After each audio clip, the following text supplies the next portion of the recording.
Okay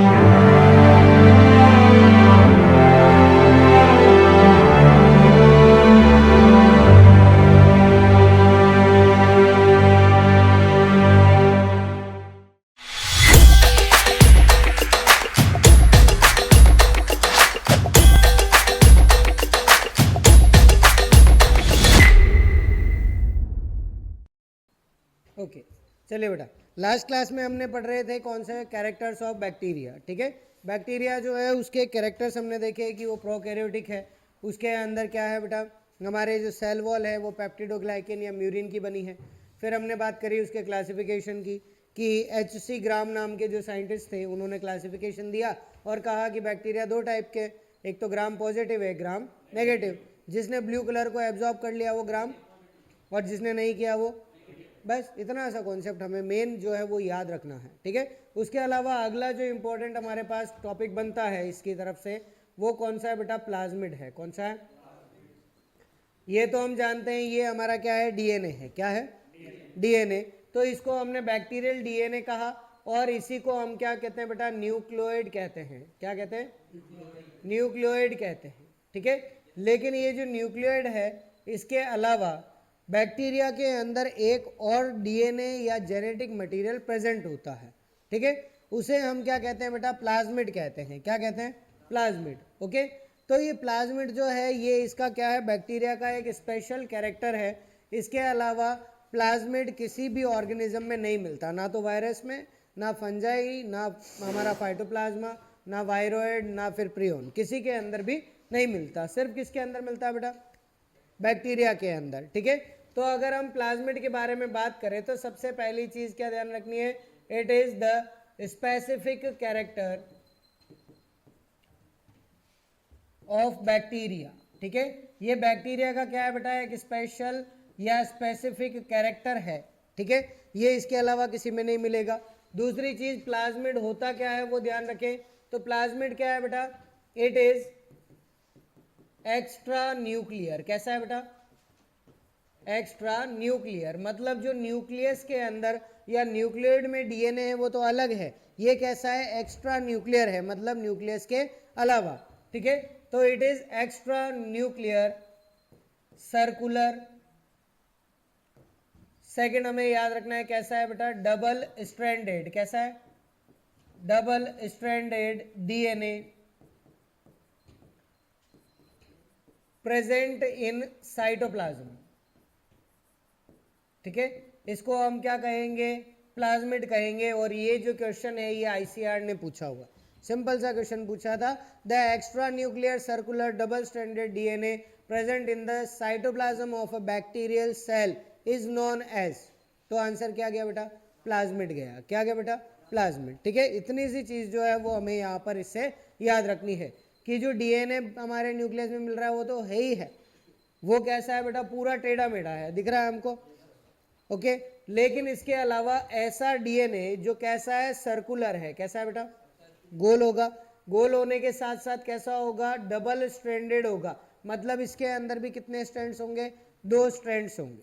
ठीक है, तो 2 स्ट्रैंड का एक सर्कुलर डीएनए जो साइटोप्लाज्म में प्रेजेंट है उसको हम क्या कहते हैं, प्लाज्मिड कहते हैं। ठीक है, इस प्लाज्मिड से हमें एक स्पेशल चीज याद रखनी है बेटा, इसका वर्क, कि ये प्लाज्मिड क्या करता है। आपको स्पेशल कैरेक्टर है तो कुछ रीजन तो होगा, है ना। तो रीजन क्या है, तो रीजन क्या है बेटा कि ये जो डीएनए है बैक्टीरिया का, ये तो इसके डिवीजन में काम आएगा, इसकी मेटाबॉलिक एक्टिविटीज को करने के लिए काम आएगा, पूरा जो भी रेस्पिरेशन है या जो भी कंट्रोलिंग करनी है जीन्स की वो सब करेगा।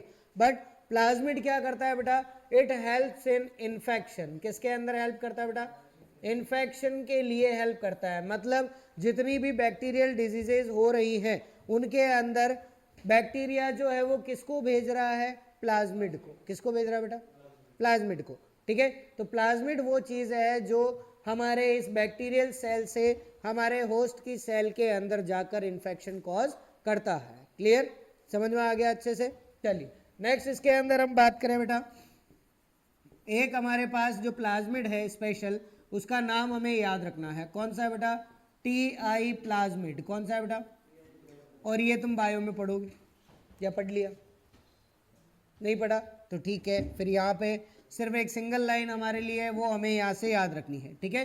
टीआई प्लाज्मिड जो है बेटा, ये एक बैक्टीरिया का प्लाज्मिड है जिसको हम क्या बोलते हैं, एग्रोबैक्टीरियम। क्या बोलते हैं बेटा, एग्रोबैक्टीरियम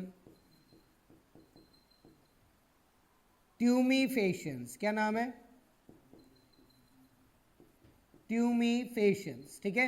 एग्रोबैक्टीरियम ट्यूमीफेशियंस नाम का एक बैक्टीरिया होता है जिसके अंदर क्या होता है, एक प्लाज्मिड है जिसको क्या कहते हैं, टीआई प्लाज्मिड, ओके। और इस टीआई प्लाज्मिड को हम यूज किसके अंदर करते हैं बेटा, जेनेटिक इंजीनियरिंग में। किसके अंदर, जानते हो जेनेटिक इंजीनियरिंग क्या है, एक डीएनए के अंदर दूसरे डीएनए का पार्ट इंसर्ट करना, ठीक है।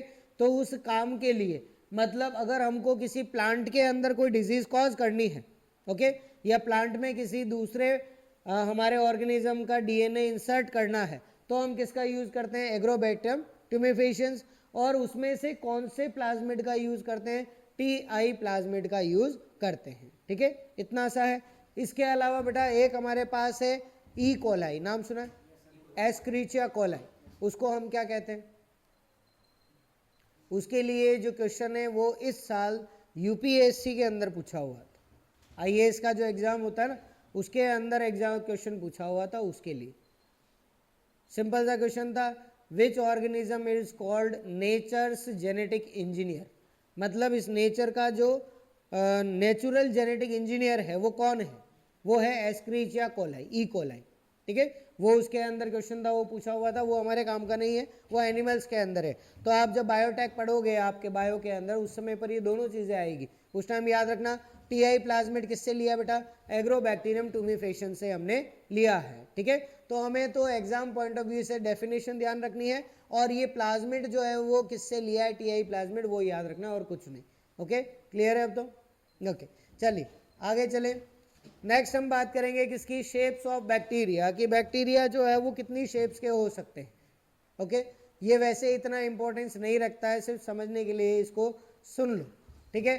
पहला तो हमारे पास क्या है बेटा, जो राउंड होगा पूरा उसको हम क्या कहेंगे बेटा, स्फेरिकल कहेंगे। क्या कहेंगे, स्फेरिकल कहेंगे। तो स्फेरिकल शेप हो सकती है।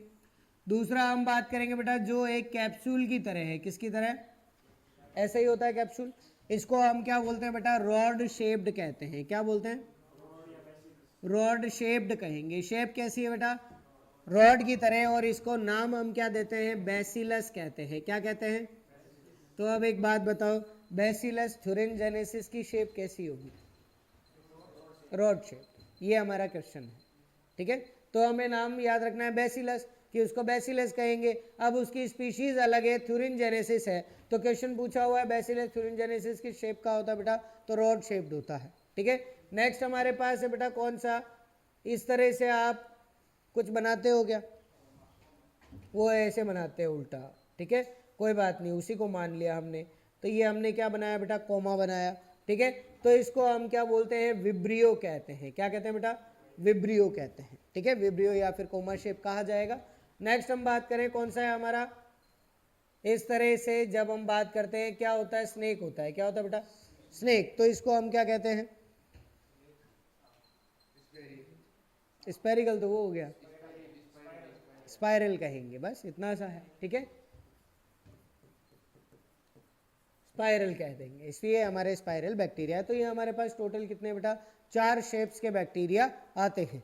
और अगर हम बात करें नेचर के अंदर, हमारे इस वर्ल्ड के अंदर सबसे ज़्यादा कौन सी शेप के बैक्टीरिया मिलते हैं बेटा, तो हम कहेंगे मैक्सिमम बैक्टीरिया जो हैं वो कौन सी शेप के बेटा, रॉड शेप्ड होते हैं, रॉड शेप वो होंगे, ओके। चलिए ये इतना से याद रखना, कोई खास चीज़ नहीं है। अब हम किसकी बात करें बेटा इसके अंदर, कि इनका अरेंजमेंट कैसा है, ओके। अरेंजमेंट वैसे आपके कोर्स के अंदर है ही नहीं, आज तक नहीं पूछा हुआ है, ठीक है। लेकिन इसमें एक नाम बहुत इंपॉर्टेंट आता है, उसके लिए हम इसको पढ़ना पड़ेगा। सबसे पहले बेटा इसके अंदर हम बात करें कि अगर एक सिंगल होगा तो सिंगल को क्या कहते हैं, मोनो कहते हैं। क्या बोलते हैं बेटा, मोनो। और इसको हम क्या कहेंगे, कोकस कहेंगे। क्या कहेंगे, कोकस, ठीक है। तो कौन सा हो गया बेटा, मोनोकोकस बैक्टीरिया होगा। कौन सा बैक्टीरिया, मोनोकोकस बैक्टीरिया, जिसके अंदर क्या है, एक सिंगल है, बेचारा अकेला रह रहा है, ठीक है। अब उसकी जगह हम बात कर लें, एक की जगह कितने बैक्टीरिया साथ में रह रहे हैं, 2, तो इसको हम क्या बोलते हैं बेटा, डिप्लोकोकस कहते हैं। क्या कहते हैं, डिप्लोकोकस। दो एक साथ रह रहे, अगर दो की जगह कितने साथ रह रहे बेटा, चार रह रहे हैं, तीन नहीं आएंगे एक साथ, क्योंकि बैक्टीरिया जो है उसके डिवीजन में जो सिमेट्री है वो बहुत ज़्यादा मैटर करती है, तो उस टाइम पर तीन एक साथ बहुत मुश्किल से रहते हैं, चार ही एक साथ मिलते हैं। ठीक है, तो अब दो को डिप्लो कहा तो चार को क्या कह देंगे बेटा, टेट्राड कह देंगे। ठीक है, क्या कहेंगे, ओह सॉरी, तुम तो इंग्लिश मीडियम वाले हो, कोई नहीं, समझ जाओगे क्या। ओके, इसको हम क्या कहेंगे बेटा, मोनोकोकस। क्या कहेंगे, मोनोकोकस। इसको हम क्या कहेंगे, डिप्लोकोकस। ठीक है, और इसको हम क्या कहेंगे बेटा, टेट्राड कहेंगे। ठीक है, चलिए अब बात करें कि ये जो टेट्राड है उसके अंदर कितने बैक्टीरिया, चार। अब हम इसको इमेजिन कर लेते हैं, ठीक है, कि चार बैक्टीरिया है, एक बैक्टीरिया इधर है, एक इधर है, एक इधर है और एक इधर है। ठीक है, अब ये डिवाइड होंगे, क्या होंगे, कहाँ जाएंगे, डिवाइड होंगे ना, तो कैसे डिवाइड होंगे, चार बैक्टीरिया इस प्लेन में है, अब डिवाइड होंगे तो हो सकता है कि नीचे वाले प्लेन में डिवाइड हो जाए तो इधर बढ़ जाएंगे, या फिर अगर ऊपर वाले प्लेन में हुए तो ऊपर आ जाएंगे। ठीक है, तो ये हमारे पास जो कॉन्सेप्ट है वही इंपॉर्टेंट है। ठीक है, आप जैसे क्या करते हो बेटा, आपने मान लिया ये दोनों रिमोट है, ठीक है, ये क्या है, हमारा एक सिंगल प्लेन है जिसके अंदर चार बैक्टीरिया, अब ये डिवाइड करने हैं, डिवाइड होने हैं, मान लिया ये डिवाइड हो गए तो क्या होगा, या तो चार बैक्टीरिया नीचे बनेंगे या चार ऊपर बनेंगे। ठीक है, फिर वापस डिवाइड होंगे तो या तो चार बैक्टीरिया ऊपर बनेंगे या नीचे बनेंगे, बस इतना ही होना है। ठीक है, तो ये जो हमारा कॉन्सेप्ट है जिसके अंदर क्या होता है बेटा, हमारे बैक्टीरिया 4 के मल्टीपल्स में होते हैं, किसके मल्टीपल में, 4 के मल्टीपल में। अब एक बात बताओ, चार यहाँ डिवाइड हो गए, चार इधर आ गए, फिर डिवाइड हो गए, मान लिया चार उधर चले गए, तो मल्टीपल तो चार का ही है ना। ठीक है, तो इसको हम क्या बोलते हैं बेटा, सारसीना कहते हैं। क्या कहते हैं, सारसीना। इसका मीनिंग क्या होता है बेटा, बैक्टीरिया जब नंबर में होंगे तो वो कैसे होंगे बेटा, हम उसको क्या कह सकते हैं, मल्टीपल्स ऑफ 4। किसके मल्टीपल होंगे बेटा, मल्टीपल ऑफ 4 या फिर 8 या फिर 16। ठीक है, अब 8 भी 4 से डिविजिबल है, 16 भी 4 से डिविजिबल है, तो सिंपल हमें याद रखना है, अगर चार के मल्टीपल के अंदर बैक्टीरिया एक साथ रहेंगे तो उसको हम क्या कहेंगे, सारसीना कहेंगे। कोई डाउट रहा नहीं, चलिए फिर हम बात करें बेटा, एक हमारे पास कौन सा है, इसको हम क्या कह सकते हैं, एक तरह से अंगूर का गुच्छा देखा है, हाँ देखा है, नहीं देखा, देखा है ना, अंगूर का गुच्छा ऐसे होता है ना, ऊपर ज़्यादा अंगूर होते हैं, नीचे आते आते कम हो जाते हैं। ठीक है, तो इसको हम क्या बोलते हैं बेटा, स्टेफाइलोकोकस बोलते हैं। क्या बोलते हैं बेटा, स्टेफाइलोकोकस कहते हैं। ठीक है, स्टेफाइलोकोकस का मतलब क्या है बेटा, ग्रेप बंच की तरह, किसकी तरह बेटा, ग्रेप बंच की तरह अगर ये अरेंज होते हैं तो उसको हम क्या बोलते हैं, स्टेफाइलोकोकस। और लास्ट हम बात करें इसके अंदर बेटा कि हमारे जो बैक्टीरिया है उनका अरेंजमेंट कैसा है, जैसे कोई माला हो, कैसी हो बेटा, माला, या फिर हम कह सकते हैं कैसा है, एक पूरी एक स्ट्रिंग है। ठीक है, स्ट्रिंग पता है स्ट्रिंग क्या है, नेकलेस देखा है, ठीक है, उसको हम स्ट्रिंग कह सकते हैं। ठीक है, तो नेकलेस या फिर जब ये स्ट्रिंग में होता है बेटा तो इसको हम क्या बोलते हैं, स्ट्रेप्टोकोकस कहते हैं। क्या बोलते हैं बेटा, स्ट्रेप्टोकोकस कहते हैं जब ये किसकी फॉर्म में होगा, एक नेकलेस की फॉर्म में होगा। ठीक है, मीन्स पूरा एक जैसे फूलों की माला है, उसके अंदर आपने अगर फूलों की माला को तोड़ दिया और उसको ऐसे ज़मीन पे फेंक दिया तो वो इसी तरह से टेढ़ी मेढ़ी होके जमा हो जाती। ठीक है, उसको हम क्या कहते हैं, स्ट्रेप्टोकोकस कहते हैं, बस इतना सा। और ये स्ट्रेप्टोकोकस इंपॉर्टेंट इसलिए है क्योंकि निमोनिया जो होता है, निमोनिया सुना है, एक डिजीज़ होती है जिसके अंदर चेस्ट कंजेशन, नेजल कंजेशन और उसके बाद बॉडी वीक हो जाती है, छोटे बच्चों को ज़्यादा होता है, तो वो किसकी वजह से होता है बेटा, स्ट्रेप्टोकोकस निमोनी की वजह से होता है। तो इसीलिए ये एक इंपॉर्टेंस रखने वाली चीज़ है। दो ही याद रखना बेटा मेन, तो एक तो है सारसीना और एक कौन सी है, स्ट्रेप्टोकोकस, ये दोनों हमें याद रखनी है, इसके अलावा कोई याद रखने की ज़रूरत नहीं है। आपके कोर्स में ये चीज़ इतनी ज़्यादा डीप में नहीं पूछी जाती है। ठीक है, चलिए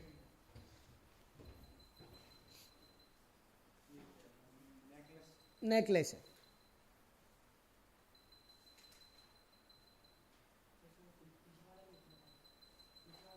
वो लिखना है क्या,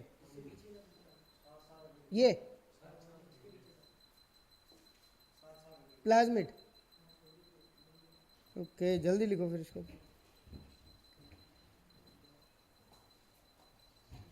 तो सिलेक्शन हो गया, तो फिर मिठाई कहाँ है? सही बात है, मिठाई तो खिलानी चाहिए। इनको मत खिलाओ, हमको तो खिलाओ। चलो आगे बात करें। ओके, नेक्स्ट हम बात करें बेटा क्लासिफिकेशन ऑफ बैक्टीरिया। ये जो क्लासिफिकेशन है वो किसने दिया था? H.C. बर्गी ने दिया था। किसने दिया था बेटा? इसने क्या कहा था? वो सिर्फ 2 लाइन की बात है और कुछ नहीं है। हमें तो H.C. ग्राम याद रखना है। बाकी एक हमारी H.C. बर्गी और थे, ठीक है, वो तो H.C. ग्राम थे, और ये कौन है? H.C. बर्गी। इन्होंने हमें एक क्लासिफिकेशन दिया, जिन्होंने क्या करा बेटा? बैक्टीरिया को 2 ग्रुप्स में डिवाइड किया। कितने ग्रुप्स में? एक तो कौन सा था बेटा? बैक्टीरिया आर्किया, और दूसरा कौन सा था? बैक्टीरिया। मतलब बैक्टीरिया जो पूरा हमारा ग्रुप है, उस ग्रुप को इन्होंने 2 पार्ट्स में डिवाइड किया। एक तो था आर्किया, एक कौन सा था? बैक्टीरिया। तो जो हमारे पुराने बैक्टीरिया थे, कौन से थे बेटा? ओल्ड बैक्टीरियाज थे, उनको तो किस में रख दिया? आर्किया में। और जो हमारे न्यू बैक्टीरिया थे, उनको इन्होंने आर्की, या उनको इन्होंने क्या कहा? सिर्फ बैक्टीरिया कहा, ठीक है। तो ये 2 पार्ट्स में डिवाइड किया इन्होंने। और इन्होंने स्टडी किसको किया बेटा? हमारे पूरे जो एक तरह से कह सकते हैं कि हमारी अर्थ जिस जगह से स्टार्ट हुई थी, तब से लेकर अभी तक क्या ट्रांसफॉर्मेशन हुए, वो सारे उन्होंने स्टार्ट किए। और इन्होंने कहा कि कुछ ऐसे बैक्टीरियाज जो थे वो कब मिलते थे? जब पृथ्वी बनना स्टार्ट हुई। उसको इन्होंने क्या कह दिया? आर्किया कह दिया। और जो न्यू वर्ल्ड बैक्टीरिया है उनको उन्होंने बैक्टीरिया में लिख दिया, ठीक है। इनका नाम इंपॉर्टेंट क्यों है वो हमें ध्यान रखना है बेटा, क्योंकि इन्होंने क्या लिखी थी? बर्गीज मैनुअल ऑफ सिस्टमेटिक बैक्टीरियोलॉजी। क्या लिखी थी बेटा? ठीक है, बर्गीज मैनुअल ऑफ सिस्टमेटिक बैक्टीरियोलॉजी। और ये क्वेश्चन पूछा जाता है, मैनुअल ऑफ सिस्टमेटिक बैक्टीरियोलॉजी किसने लिखी थी? तो हमें याद रखना है H.C. बर्गी ने लिखी थी। ये क्वेश्चन बन सकता है, और कोई क्वेश्चन इस पर नहीं बनता, सिर्फ बुक के नाम से आ सकता है कि ये बुक किसने लिखी थी। जैसे कई बार पूछा जाता है, एक बार अभी जेट में आया था, everything can wait but not agriculture. किसने कहा? ये क्वेश्चन पूछा था कि हर चीज इंतजार कर सकती है लेकिन कृषि नहीं कर सकती, ठीक है। किसने कहा? पंडित जवाहरलाल नेहरू ने कहा था, ठीक है। तो ये क्वेश्चन जेट में आया हुआ है, एज इट इज आया हुआ है कि ये लाइन किसने कही, ठीक है। इस तरह के क्वेश्चन। या फिर हम बात करें, एक हमारे जो थे हॉर्स होइंग हस्बेंड्री, ये बुक किसने लिखी? वेरी गुड, किसने लिखी? जैथरो टुल ने लिखी, ठीक है। इसके अलावा हम बात करें, एक है हमारे पास साइलेंट स्प्रिंग, वो भी एग्रीकल्चर की इंपॉर्टेंट बुक है। साइलेंट स्प्रिंग किसने लिखी थी? रेचल कार्लसन ने लिखी थी, ठीक है। रेचल कार्लसन जो साइंटिस्ट था उसने लिखी थी, ठीक है। तो ये हमारे कुछ बुक्स के नाम है, लिखना चाहो तो लिख लो बेटा। एक हमारे पास जो बुक है वो कौन सी है? H है। कौन सी है? इसका मतलब क्या है? हॉर्स होइंग हस्बेंड्री, ठीक है। किसने लिखी बेटा? ये जैथरो टुल ने लिखी थी, ठीक है। सेकंड जो है बेटा वो हमें याद रखनी है, कौन सी? साइलेंट स्प्रिंग,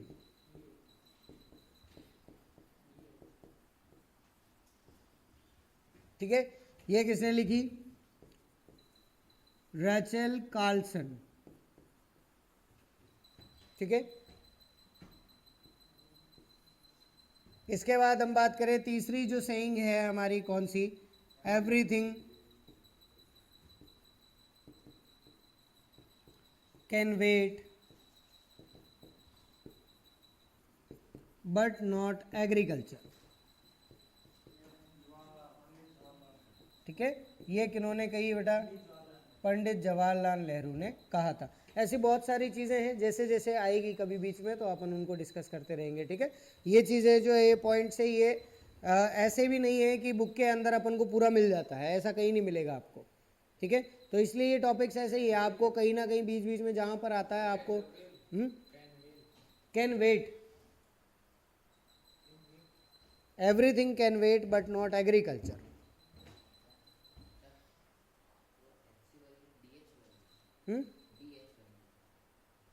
बी एच है क्या? D H, D H Bergey, एक बार चेक कर ले इसको, ठीक है। डी एच है ना, कोई नहीं, इसको एच सी रहने दो, इसको क्या कर ले, डी एच कर ले। ओके, मेरे को भी वही चीज़ लग रही थी क्योंकि दोनों एच सी आ गए, दोनों के नाम सेम, ये भी मुश्किल है। चलिए डी एच कर लें, तो क्या नाम है, डी एच बर्गी है। ओके चलो लिख लिया। बट नॉट एग्रीकल्चर किसने कहा? पंडित जवाहरलाल नेहरू ने। ओके चलिए अगली हम बात करें बेटा कि जो हमारी क्लासिफिकेशन में हमने अभी बात करी थी, एक नाम हमने लिखा था एग्रोबैक्टीरियम ट्यूमेफेशियंस, इसके लिए nature's genetic engineer in plant, ठीक है। नेचर का जो जेनेटिक इंजीनियर है किसके अंदर है? प्लांट में। वो कौन है? एग्रोबैक्टीरियम ट्यूमेफेशियंस एक बैक्टीरिया है। ओके इसके लिए हम याद रखेंगे बेटा प्लाज्मिड कौन सा मिलता है इसके अंदर, अभी हमने बात करी थी टीआई प्लाज्मिड। अगली चीज इसके लिए हम जो याद रख ले बेटा, ये किसके अंदर यूज होता है? जेनेटिक इंजीनियरिंग में। किसके अंदर? जेनेटिक इंजीनियरिंग फॉर प्लांट्स, ठीक है। प्लांट्स के लिए जो जेनेटिक इंजीनियरिंग का वर्क करता है वो कौन है? एग्रोबैक्टीरियम ट्यूमेफेशियंस, ठीक है। 3 लाइनें आपको याद रखनी है, इसके अलावा नहीं याद रखनी, इतना काफ़ी है, बस ये चीज़ आपसे पूछी जा सकती है, ठीक है। अगर टीआई प्लाज्मिड की हम यूज़ की बात करें बेटा, तो इससे हमने क्या बनाया? बीटी कॉटन, ठीक है। ये जो है ये हमारे लिए इंपॉर्टेंट है, लिखना चाहें लिख लीजिए इसके लिए कि जो हमारा बीटी कॉटन जो बना था उसके अंदर हमने यूज़ किसका करा बेटा? टीआई प्लाज्मिड का हमने यूज़ किया था, जो हमारा बैसिलस थोरेंजेनेसिस है उसके जीन को कॉटन में ट्रांसफर करने के लिए, ठीक है। उस टाइम के लिए हमने इसको यूज़ करा।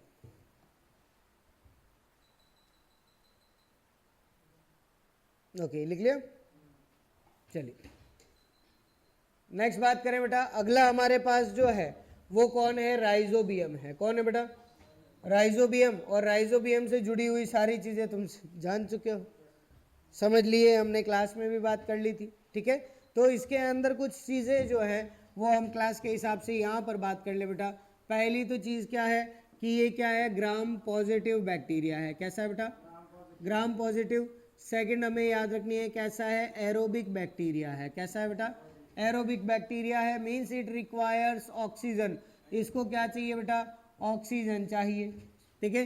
तीसरी हम बात करें इसका वर्क क्या है बेटा? Nitrogen fixation. क्या वर्क है इसका? Nitrogen fixation.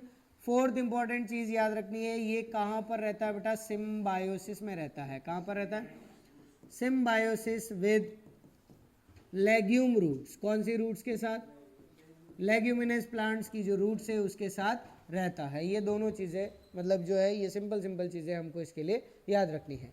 फिर बात करें बेटा एक और चीज़ कि राइजोबियम जो है इसके लिए जब हम बात करते हैं कि कौन सी क्रॉप्स के अंदर कौन सा यूज़ होता है उसको अच्छे से याद रखना, ठीक है। वो आपका क्वेश्चन बनता है, यहाँ पर हम वो डिस्कस अभी नहीं कर पाएंगे, लेकिन आपके एग्जाम पॉइंट ऑफ व्यू से उसको अच्छे से याद रखना, वो बहुत इंपॉर्टेंट क्वेश्चन है, ठीक है। लगभग 1-2 साल छोड़ के क्वेश्चन आता ही है, और पिछले साल क्वेश्चन नहीं पूछा हुआ, तो हो सकता है इस बार क्वेश्चन आ जाए, ठीक है। जो ट्रिक्स है वो भी हमने बात कर ली थी किस तरह से याद रखना है। नहीं हो तो जो लाइव क्लास थी वो एक बार वापस देख लेना, जिसमें हमने राइजोबियम की बात करी थी, फर्स्ट क्लास में करी थी ना शायद राइजोबियम की बात, हाँ है ना। तो फर्स्ट क्लास जो है बायो फर्टिलाइजर्स की जो लाइव क्लास थी उसको एक बार देख लेना, ठीक है। वो उसके लिए बेस्ट है, उससे आप बहुत अच्छे से इसको समझ सकते हो, ठीक है। नेक्स्ट हमें बात करनी बेटा, ये कैसा है? सॉइल बैक्टीरिया है। कैसा है बेटा? सॉइल बैक्टीरिया होता है, ठीक है। ये चीज़ इसके लिए ध्यान रख लो, बस इतना काफ़ी है, ज़्यादा नहीं करना।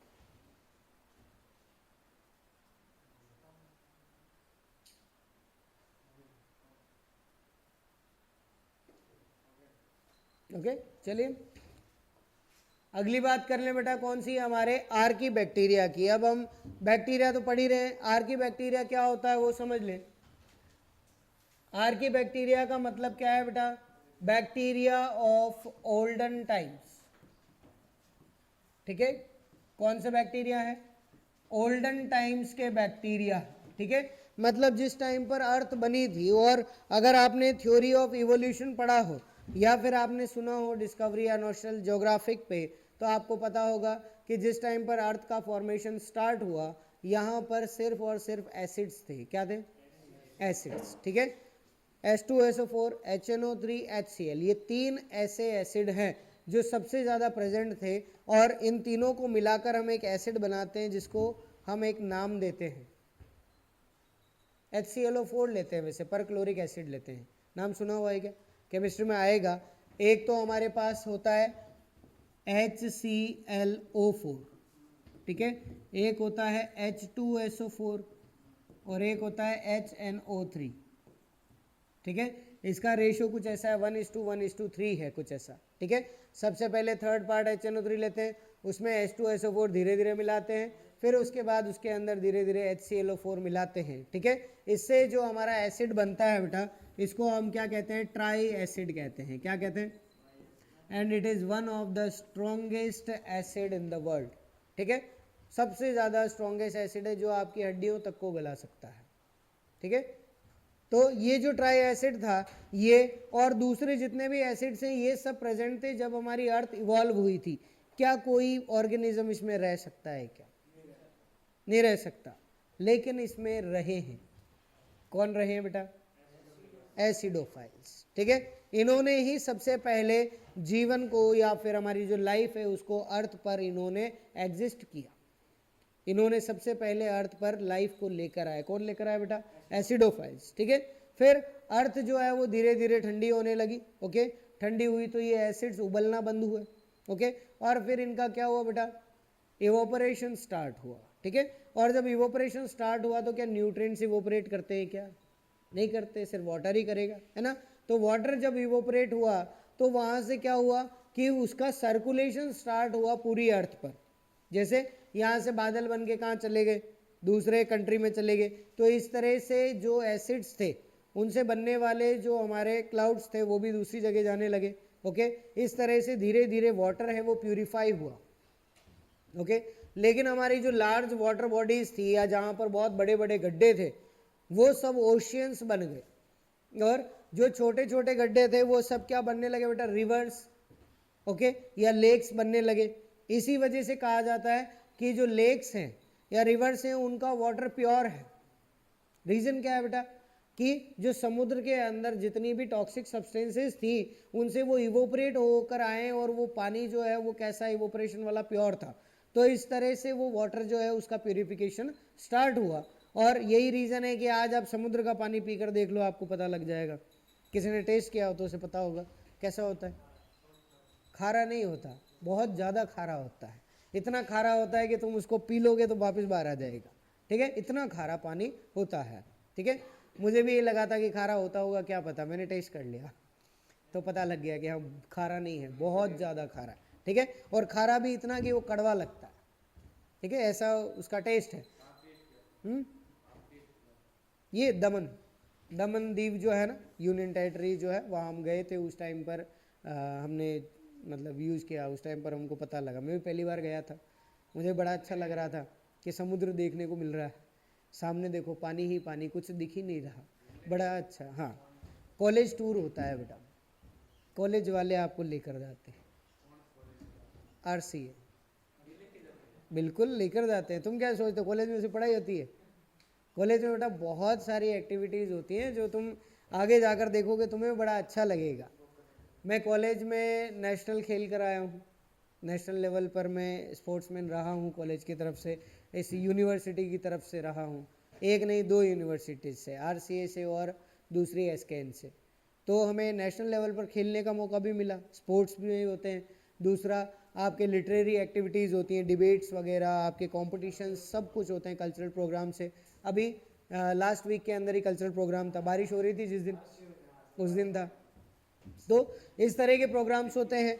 उसके बाद आपको उसके अंदर प्राइजेस जो हैं वो भी मिलते हैं, काफ़ी अच्छे अच्छे हैं उसके अंदर बेटा। और एक और अच्छी चीज़ कि अगर आप स्पोर्ट्समैनशिप में या इन लिटरेरी एक्टिविटीज़ में हो और अगर आप नेशनल लेवल पर कहीं जीतते हो तो वो आपके जॉब में भी काम आता है वो सर्टिफिकेट। इवन इतना अच्छा स्कोप है, ठीक है। और इसके अलावा आपके कैंपिंग है, कैंपिंग के लिए आप जाते हैं, आपको कॉलेजेस की तरफ से खुद कॉलेज जो है वो आपका 5 दिन का 7 दिन का जो भी टूर है उसके लिए आपको लेकर जाता है। अलग अलग यूनिवर्सिटीज़ जो हैं।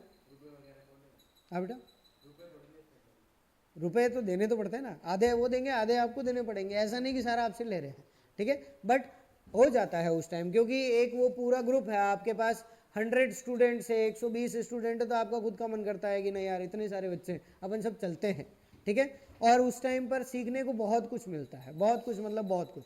हमने गुजरात की सारी यूनिवर्सिटीज़ देखी हैं, कौन सी यूनिवर्सिटी में क्या रिसर्च कंडक्ट हो रही है, वहाँ पे क्या क्या चीज़ें हैं, कौन सा म्यूजियम है, कौन से, जैसे डीजीआर की बात करें, डायरेक्टरेट ऑफ ग्राउंडनट रिसर्च, कहाँ पर है DGR, directorate of groundnut research, Gujarat में है, किस जगह, जूनागढ़ में, तो वहाँ पर भी हम जाकर आए। फिर उसके बाद अमूल का जो सबसे बड़ा प्लांट है आनंद गुजरात, वहाँ पर भी जाकर आए, ठीक है। वहाँ जाके पता पड़ा अमूल का फुल फॉर्म भी है आनंद मिल्क यूनियन लिमिटेड, ठीक है। फिर डॉक्टर वर्गीस कुरियन जो थे, उनका भी म्यूजियम है वहाँ पर, उसको भी देखने का मौका मिला। तो बहुत अच्छी चीज़ें होती है ना। वाइट रेवोल्यूशन के जो फादर हैं, उनके फैमिली मेम्बर्स जो हैं, उनसे मिलने का भी मौका मिला हमसे, ठीक है। जो अब अमूल को संभाल रहे हैं उनसे भी मिले हम, उनके जो चीफ हैं उनसे। इसके अलावा सोमनाथ टेम्पल, काफ़ी सारे टेम्पल्स हैं, और इसके अलावा ओशियंस जो है दमन में है, सोमनाथ है, वहाँ गए। तो एक बहुत अच्छा एनवायरनमेंट मिलता है, तो इसीलिए पढ़ाई कर लो, बाद में अच्छा लगेगा, बाद में तुम कुछ सोचोगे अच्छा हुआ पढ़ाई करनी, है ना। कोई नहीं, इनको जॉब पे जाने दो, अपन पढ़ाई करेंगे, ठीक है। चलिए, तो इस तरह से बेटा, तो क्या हुआ कि ये जो हमारे एसिडोफाइल्स थे उन्होंने जीवन तो स्टार्ट कर दिया, पर क्या अभी भी लिविंग कंडीशन हुई क्या? सोच के बताओ, क्या लिविंग कंडीशन अभी भी है? नहीं है। तो उस टाइम पर एसिड्स धीरे धीरे कम हुए, लेकिन फिर क्या हुआ, अर्थ का टेम्परेचर जो है वो कंट्रोल नहीं हो रहा था। कभी कभी टेम्परेचर बहुत ज़्यादा हो जाता, कभी बहुत कम होता। तो जब टेम्परेचर बहुत ज़्यादा होता था, ठीक है, उस टाइम पर जो बैक्टीरियाज वहाँ पर मिलते थे उसको हम क्या कहते थे, थर्मोफाइल्स कहते थे, ठीक है। और जब टेम्परेचर बहुत कम होता था उस टाइम पर जो बैक्टीरिया मिलते थे उनको हमने क्या कहा, साइक्रोफाइल्स कहा। एसिडोफाइल्स जो है उसके लिए हमने याद रख लिया बेटा, जो एसिडिक कंडीशन में मिलते थे। किसमें बेटा? एसिडिक कंडीशन में। अब ये भी धीरे धीरे सब कुछ सही होने लगा, लेकिन फिर क्या पता लगा कि अब हमारे जो ओशियंस है वो अलग हो गए, हमारे लेक्स वगैरह अलग हो गई, ठीक है। तो ओशियंस में मिलने वाले, या हम कहें बेटा जो हमारे सॉल्टी वाटर है उसके अंदर मिलने वाले बैक्टीरिया अलग हो गए, उसमें भी लाइफ जो है वो एग्जिस्ट करने लगी। जैसा आप जानते हैं समुद्र के अंदर मछलियां रहती है, आप उन मछलियों को फ्रेश वाटर में डाल दो, जिंदा रहेगी क्या?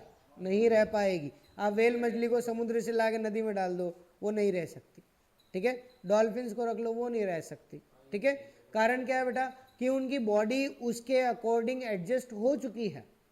वो जितना सॉल्टी वाटर है ना, उस सॉल्टी वाटर के अंदर वो अब ढल चुकी है, वो उसके लिए अडेप्ट हो चुकी है। आप उसको अब अलग करोगे तो वो नहीं होगा, ठीक है। तो जो सॉल्टी वाटर में रहने वाले बैक्टीरिया थे उनको क्या कहा, हेलोफाइल्स कहा, ठीक है। और लास्ट में हम बात करें बेटा ऐसे एरियाज जहां पर मीथेन या CH4 का प्रोडक्शन होता है। क्या होता है बेटा? मीथेन या CH4 जो हम कहते हैं उसका प्रोडक्शन होता है। ऐसी जगहों पर रहने वाले बैक्टीरिया क्या कहलाए? मैथनोजेंस कहलाए। क्या कहलाए बेटा? मैथनोजेंस, ठीक है। इनमें से किसी के लिए याद नहीं रखना है, अपने आप याद हो जाते हैं, ठीक है। एसिडोफाइल्स एसिड में, हेलोफाइल्स हमारे सेलाइन में, thermophiles high temperature, साइक्रोफाइल्स low temperature, ठीक है। एक ही याद रखना है, वो कौन सा है बेटा? मैथनोजेंस है। इसके लिए इंपॉर्टेंट याद रखना, मैथनोजेंस मेनली दो जगहों पर मिलते हैं, ठीक है। एक तो कहाँ पर मिलेंगे बेटा? हमें मिलते हैं ये राइस फील्ड, या फिर हम उसको पैडी कह सकते हैं, ठीक है। तो राइस को हम क्या कहते हैं? पैडी कहते हैं, ठीक है। तो राइस या पैडी फील्ड्स में मिलते हैं, ठीक है। इसके अलावा कहाँ मिलते हैं बेटा? जो भी हमारे रूमिनेंट एनिमल्स हैं, कौन है? रूमिनेंट एनिमल्स, उनकी इंटेस्टाइन में मिलते हैं। किसके अंदर मिलते हैं बेटा? इंटेस्टाइन में, ठीक है। आपने रूमिनेंट एनिमल्स तो पढ़ लिया, एनिमल हस्बेंड्री पढ़ लिया। क्या होते हैं रूमिनेंट एनिमल्स? जुगाली करने वाले, ब्रश करने वाले, ठीक है। अच्छे जानवर होते हैं वो सुबह दिन रात हर समय पर ब्रश कर सकते हैं, जुगाली कर सकते हैं, ठीक है। चलिए, तो उनके अंदर मिलते हैं और वो वहाँ पर क्या करते हैं बेटा? मीथेन का प्रोडक्शन करते हैं, ठीक है। इसीलिए जब बात की जाती है किसकी, कि हमारी जो राइस फील्ड्स हैं उनसे सबसे ज्यादा कौन सी गैस लिबरेट होती है, ठीक है, राइस या पैडी फील्ड से, तो आपको याद रखना बेटा कौन सी गैस निकलती है, दो गैसेस याद रखनी है, एक तो है CH4, एक है CO2, ठीक है। फर्स्ट नंबर जो है सबसे ज्यादा जो प्रोड्यूस होती है वो CH4 है, और सेकंड नंबर पे जो प्रोड्यूस होगी वो कौन सी होगी बेटा, CO2 होगी। कोई डाउट रहा इसके अंदर? ये क्वेश्चन हमसे पूछा हुआ भी है कि राइस फील्ड्स में सबसे ज़्यादा कौन सी गैस लिबरेट होती है, तो कई बच्चे CO2 करके आ गए कि CO2 सबसे ज़्यादा होती है, जबकि राइस फील्ड में मीथेन सबसे ज़्यादा लिबरेट होती है, ठीक है। ये तीनों, ये जो है वो हमें इसके लिए याद रखनी है। Okay, clear? आगे चले, लिख लिया, लिख लिया? हाँ, नहीं नहीं, ये तो नहीं, ये केमिस्ट्री का पार्ट है, लिखना चाहो लिख सकते हो, वहां पर भी आएगा, केमिस्ट्री के अंदर पढ़ना ही है तुमको, ये उसी के अंदर आएगा। ओके, चलिए बेटा आगे हम बात करें किसके बारे में, एक और स्पेशल टाइप के बैक्टीरिया के बारे में, जो हम वैसे तो पढ़ चुके हैं, नाम याद करेंगे, क्या नाम है, साइनोबैक्टीरिया। क्या नाम है बेटा, साइनोबैक्टीरिया। इनको हम क्या कहते हैं बेटा, क्लोरोफिल कंटेनिंग बैक्टीरिया। क्या कहेंगे इसको, क्लोरोफिल कंटेनिंग बैक्टीरिया। और अगर बात करें कि सर इसके अंदर जो क्लोरोफिल है वो कौन सा मेनली प्रेजेंट होता है, तो कौन सा होता है बेटा, क्लोरोफिल ए। कौन सा होता है, क्लोरोफिल ए प्रेजेंट होता है। इसके साथ साथ इसके अंदर क्या होता है बेटा, हेटेरोसिस्ट होती है। क्या होती है, हेटेरोसिस्ट नाम की एक सेल जो है इनके बीच में होती है, which is responsible for nitrogen fixation. किसके लिए रेस्पॉन्सिबल है बेटा, नाइट्रोजन फिक्सेशन के लिए। इसका डायग्राम अगर हम बना के समझे तो और ज़्यादा बेटर है। इस तरह से क्या होता है, जो सेल्स हैं वो सेल्स एक दूसरे से अटैच्ड होती है, अरेंज होती है, ठीक है। अब इन सेल्स के अंदर क्या होता है, एक जो सेल है उसकी साइज क्या होती है, बड़ी होती है। क्या होती है बेटा, थोड़ी बड़ी साइज होती है, ठीक है। और ये जो हमारी सेल है इसी को हम क्या बोलते हैं, हेटेरोसिस्ट कहते हैं। क्या बोलते हैं बेटा, हेटेरोसिस्ट। और यही क्या करती है बेटा, नाइट्रोजन का फिक्सेशन करती है। बाकी जितनी भी सेल्स हैं इन सब के अंदर क्या होता है बेटा, क्लोरोफिल प्रेजेंट होता है। क्या प्रेजेंट होता है, क्लोरोफिल। लेकिन इसके अंदर क्लोरोफिल प्रेजेंट नहीं होता है, ठीक है। ये इस तरह से हमारा एक डायग्राम जो है हम बना सकते हैं साइनोबैक्टीरिया का, ठीक है। हाँ बेटा, हाँ, हेटेरोसिस्ट में नहीं मिलता, इसके अंदर क्लोरोफिल नहीं होगा, ठीक है। इसके अंदर कुछ पर्टिकुलर एंजाइम्स होते हैं जो नाइट्रोजन का फिक्सेशन करते हैं। इसके अलावा जितनी भी सेल्स हैं उन सभी के अंदर क्लोरोफिल मिलता है, ठीक है, ये चीज़ है। अब बात करें, हाँ बेटा, हाँ बड़ी सेल होती है थोड़ी सी, ठीक है। इसका डायग्राम मिलेगा तो मैं डायग्राम लेकर आऊँगा इसका, हम उसके अंदर देख लेंगे। नेक्स्ट बात करें बेटा, ये जो है वो क्या है, हमारे एग्जाम्पल्स हैं, ठीक है। किसके एग्जाम्पल है, साइनोबैक्टीरिया के एग्जाम्पल हैं। कौन कौन से, एक जो है उसका नाम क्या है, एनाबीना। क्या नाम है बेटा, एनाबीना। और एक का नाम क्या है, नोस्टॉक। और यही याद रखना है, एग्जाम में सिंपल क्वेश्चन पूछा हुआ है, which of the following is a cyanobacteria. अब बैक्टीरिया के नाम तो पता है हमको, सूडोमोनास दे दिया, राइजोबियम दे दिया, जेंतोमोनास दे दिया, कोई सा भी दे दिया। लेकिन एनाबीना और नोस्टॉक क्या है, स्पेशल टाइप के बैक्टीरिया है जो क्या है, साइनोबैक्टीरिया। और क्वेश्चन ये पूछा था, किसके लिए पूछा था बेटा, एनाबीना के लिए पूछ लिया, ठीक है। तो हमारा आंसर ये गया। इस तरह से क्वेश्चन आ सकता है। दूसरा हमें याद रखना बेटा, साइनोबैक्टीरिया का दूसरा नाम, ठीक है, अदर नेम ऑफ साइनोबैक्टीरिया क्या था बेटा, BGA। क्या कहते हैं इसको, BGA कहते हैं। और BGA का फुल फॉर्म आपको पता है, B से तो क्या है बेटा, ब्लू, G से है ग्रीन, और A से क्या है, एल्गी, ठीक है। अब यहाँ पर ये एल्गी भी आ गया और यहाँ बैक्टीरिया भी आ गया, तो ये क्या है बेटा, बैक्टीरिया है, ठीक है। ये चीज हमें याद रखनी है, it is a special type of bacteria which contains chlorophyll a, ठीक है। बस इतना सा हमें याद रखना। शुरू में जब इसका क्लासिफिकेशन हुआ तब हमें पता ही नहीं था कि ये क्लोरोफिल ए तो है, ग्रीन तो है, लेकिन ग्रीन होने के साथ साथ इसमें बैक्टीरियल जो प्रोकैरियोटिक सेल है वो प्रेजेंट है। क्या प्लांट्स की सेल प्रोकैरियोटिक है क्या, कैसी है, यूकैरियोटिक, पर ये प्रोकैरियोटिक थी, दैट्स वाई हमने इसको किस में रखा, बैक्टीरिया में रखा। फंजाई की सेल कैसी होती है, यूकैरियोटिक या प्रोकैरियोटिक,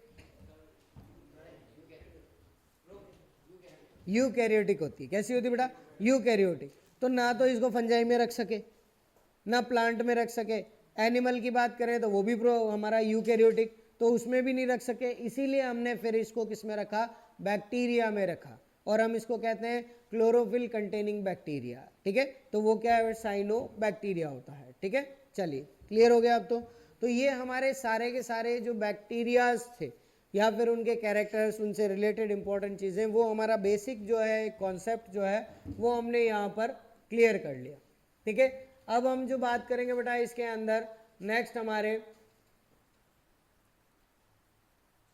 अगले जो हमारे इसके अंदर बेटा वो कौन से हैं, हमारे फाइटोप्लाज्मा, वायरस वगैरह दूसरे हैं। मेन जो पढ़ना था वो हम पढ़ चुके हैं, अब हमें छोटी छोटी चीज़ें याद रखनी है, कोई इतनी इंपॉर्टेंट चीज़ें अब नहीं आने वाली है। ठीक है, सबसे पहले हम बात करें बेटा किसके बारे में, फाइटोप्लाज्मा के बारे में। किसके बारे में बेटा, ओके, ये दो वर्ड से मिलकर बना हुआ है पहली चीज। ठीक है, फाइटो का मतलब क्या होता है बेटा, प्लांट, और प्लाज्मा की बात करें तो इसका मतलब क्या होता है, लिक्विड। क्या मतलब होता है, liquid. The liquid which is present inside the plants is known as phytoplasma. Means ये जो है वो किस फॉर्म में रहता है बेटा, लिक्विड फॉर्म में रहता है। ओके, लिक्विड फॉर्म में रहने का जो रीजन है वो क्या है बेटा, कि इसके अंदर सेल वॉल प्रेजेंट नहीं होती। क्या प्रेजेंट नहीं है, सेल वॉल।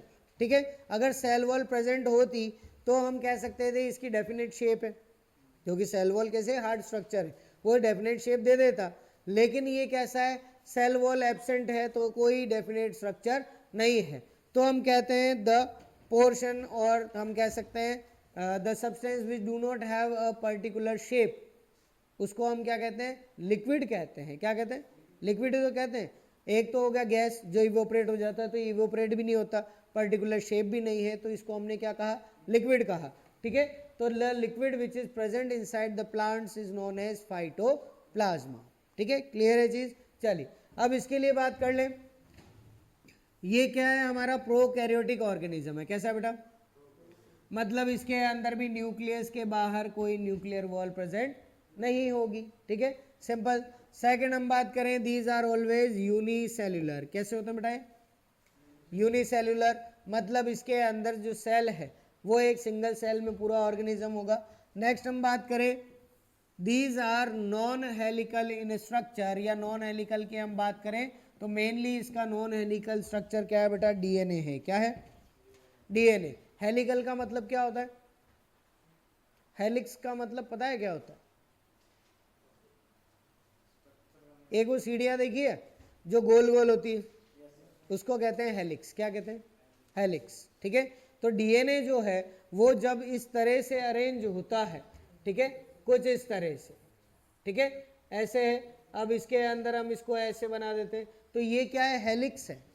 ठीक है, जैसे जो पानी की टंकी होती है उसमें देखा सीढ़ियाँ कैसे उसकी चारों तरफ चलती है, उसको हेलिक्स कहा जाता है।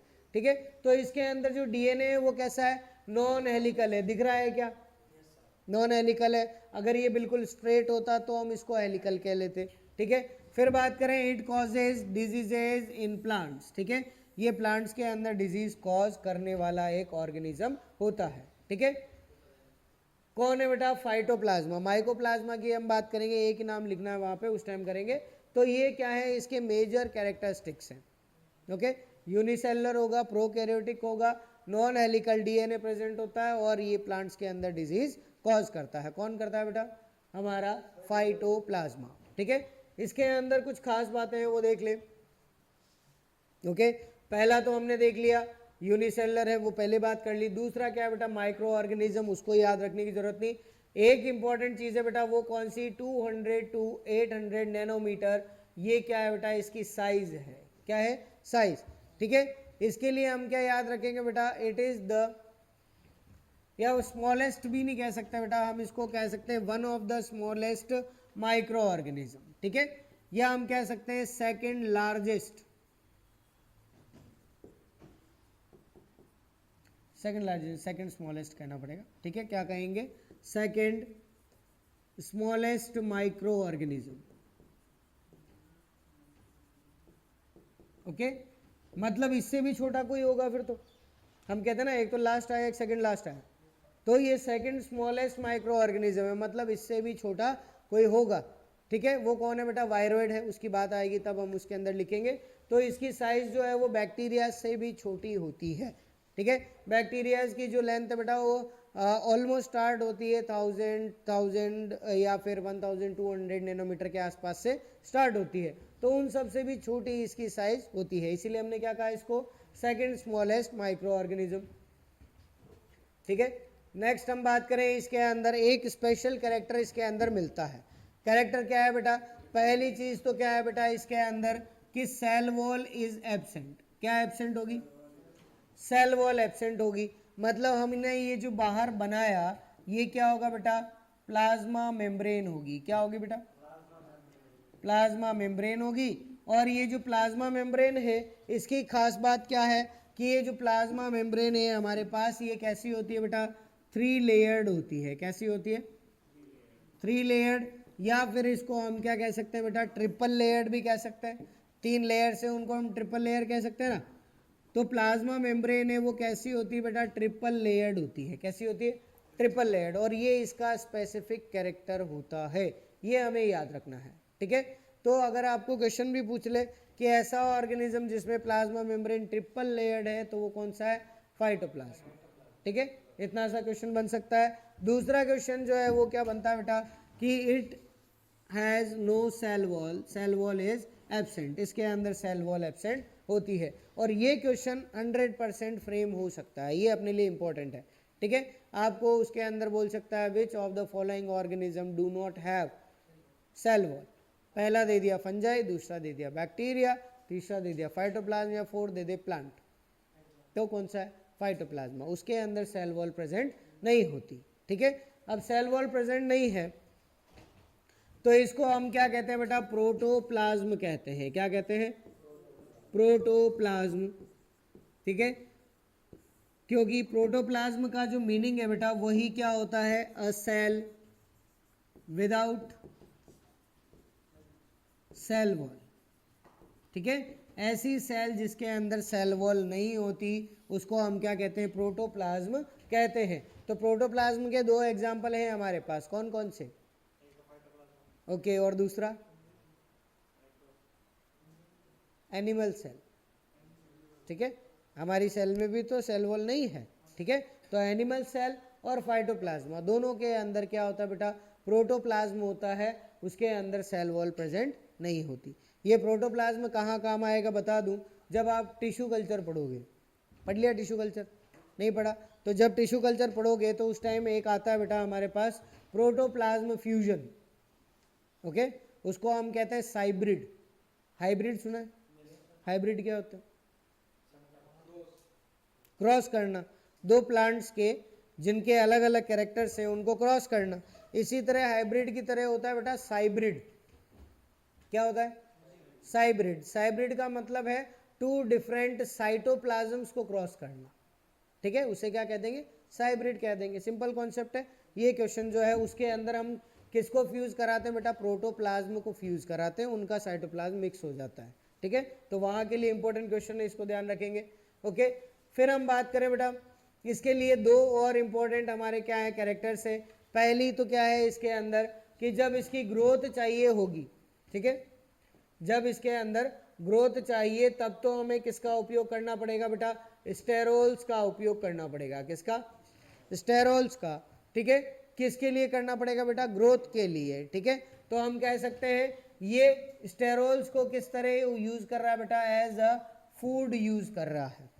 ठीक है, सेकंड हमारे पास है it is sensitive to tetracycline. किसके लिए सेंसिटिव बेटा? टेट्रासाइक्लिन के सेंसिटिव होता है। और यही जो है वो हम कहाँ पर यूज करते हैं बेटा? इसके मैनेजमेंट में यूज करते हैं। क्या करते हैं? मैनेजमेंट। सेंसिटिव है मतलब अगर आपने इसको टेट्रासाइक्लिन में रख दिया तो इसकी ग्रोथ नहीं होगी या फिर इसकी डेथ हो जाएगी। ठीक है, तो इसलिए टेट्रासाइक्लिन जो है वो इसको कंट्रोल करने के लिए यूज हो सकता है।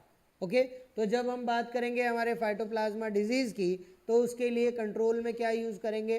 टेट्रासाइक्लिन यूज करेंगे। बस इतनी सी दो चीज़ हमको याद रखनी है। तो ये सारी जो है वो क्या है बेटा, मेन जो हमारे पॉइंट्स हैं किसके लिए, फाइटोप्लाज्मा के लिए। ओके, नेक्स्ट इसके अंदर हम बात करें बेटा कि फाइटोप्लाज्मा जो है इसके अंदर जेनेटिक मटेरियल क्या होता है। ठीक है, तो जेनेटिक मटेरियल क्या है बेटा, इसके अंदर DS DNA क्या प्रेजेंट है। DS का मतलब क्या है, वेरी गुड, क्या मतलब है बेटा, डबल स्ट्रैंडेड DNA क्या प्रेजेंट है बेटा, डबल स्ट्रैंडेड DNA है। ठीक है, इसके अलावा RNA भी प्रेजेंट होता है, बट कहाँ पर होता है, साइटोप्लाज्म में टुकड़ों के रूप में होता है। ओके, अब एक क्वेश्चन पूछूं क्या, क्वेश्चन क्या है कि आप कैसे पता लगाओगे कि सिंगल स्ट्रैंडेड, अब हमने यहाँ पे DS DNA का है ना, डबल स्ट्रैंडेड DNA, इसका मतलब सिंगल स्ट्रैंडेड भी होगा, होगा है ना। और जब हम SSRNA कहते हैं मतलब सिंगल स्ट्रैंडेड RNA, मतलब RNA कैसा है, सिंगल स्ट्रैंडेड, तो मतलब DSRNA भी होगा, डबल स्ट्रैंडेड RNA। पता कैसे लगाएंगे कि ये जो हमारे पास है वो डबल स्ट्रैंडेड RNA है या फिर DNA है। ओके, और कुछ कैसे पता लगाओ, हमारे पास चार चीजें हैं, देखो इसको,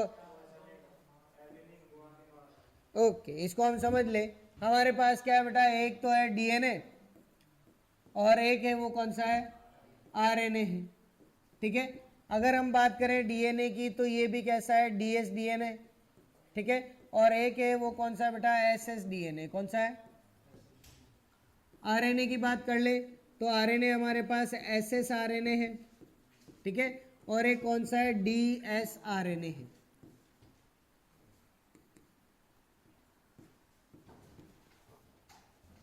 इनके बीच में डिफरेंस कैसे करोगे ये बताओ मेरे को।